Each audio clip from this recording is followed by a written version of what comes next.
গৌরাঙ্গ পৌরপুরা যুব সংঘের উদ্যোগে আমাদের ঘাটাল বন্যা মানুষের ফ্যামিলির পাশে থাকার একটি উদ্যোগ।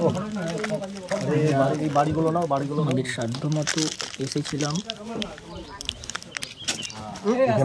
যারা সত্যি এখান থেকে ওইখান থেকে দূর থেকে নাও। বন্যায় ঘর বাড়ি ডুবে গিয়ে টাকা পয়সা সব আছে, কিন্তু আনাজ বাজার শুকনো খাবার আনার মতো পরিস্থিতি ছিল না। তো আমরা আমাদের সাধ্যমতো চেষ্টা করলাম মানুষের পাশে থাকার, মানুষের পাশে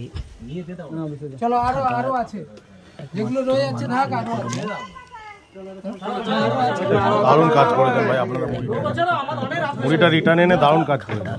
ওই জন্য নিয়ে আসা, সব দুপুরের দিকে না।